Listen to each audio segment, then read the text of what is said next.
Valmiki Ramayana, Kishkindha Kanda, Book number 4, Sarga 7, Roman numeral VII 7. Rama consoled.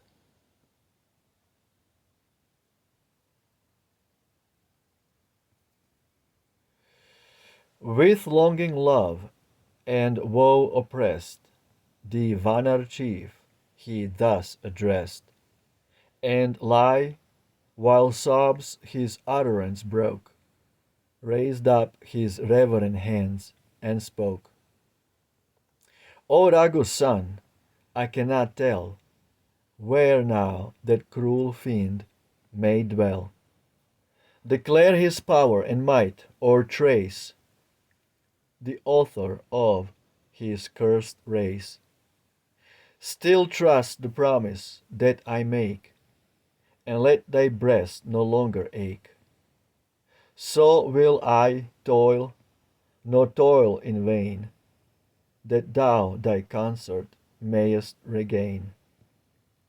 So will I work with might and skill, that joy anew thy heart shall fill. The valor of my soul display, and Ravan and his legions slay. Awake, awake, unmanned no more, recall the strength was thine of yore. Beseems not men like thee to wear a weak heart yielding to despair. Like troubles, too, mine eyes have seen, lamenting for a long lost queen. But by despair unconquered yet, my strength of mind I ne'er forget. Far more shouldst thou, O lofty soul, thy passion and thy tears control, when I, of honor's humble strain, weep not for her in ceaseless pain. Be firm, be patient, nor forget the bounds the brave of heart have set. In loss, in woe, in strife, in fear, when the dark hour of death is near. Up, with thine own brave heart advise, not thus despond the firm and wise, but he who gives his childish heart to choose the coward's weakling part, sinks like a foundered vessel deep, foundered vessel deep, in waves of woe that o'er him sweep. See, suppliant hand to hand I lay, and moved by faithful love I pray. Give way no more to grief and gloom, but all thy native strength resume. No joy on earth, I ween, have they, who yield their souls to sorrow's sway. Their glory fades in slow decline, 'tis not for thee to grieve and pine. I do but hint, with friendly speech, the wiser part I dare not teach. This better path, dear friend, pursue, and let not grief thy soul subdue.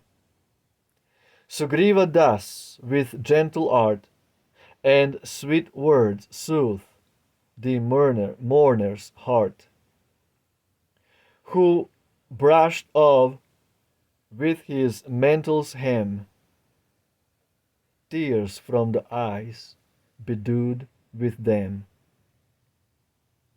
Sugriva's words were not in vain, and Rama was himself again.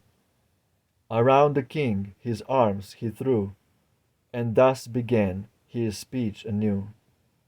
Whate'er a friend most wise and true, who counsels for the best should do, whate'er his gentle part should be, has been performed, dear friend, by thee. Taught by the counsel, O my lord, I feel my native strength restored, A friend like thee is hard to gain, most rare in time of grief and pain. Now strain thine utmost power to trace the mighty lady's dwelling place, and aid me in my search to find fierce Ravan of the impious mind. Trust thou, in turn, thy loyal friend, and say what aid this arm can lend to speed thy hopes as fostering rain quickens in earth the scattered grain. Deem not these words that seem to spring from pride are false, O Vanar King. None from these lips has ever heard, nor e'er shall he hear one lying word. Again I promise and declare, yea, by my truth, dear friend, I swear. Then glad was King Sugriva's breast, and all his lords their joy confessed, steered by sure hope of Rama's aid, and promise which the prince had made. Absolutely beautiful. Sri Ramayana. Wow, this chapter pretty much is a declaration of promise that Sugriva is gonna help Rama to find Sita. And Rama also swears to Sugriva that he is gonna help him regain his kingdom. So we have two kings helping each other to regain kingdoms and their spouses. Absolutely beautiful. Jai Ramayana ki Jai. Roma Victa. Victory to Rama. Hail Ram. Ciao.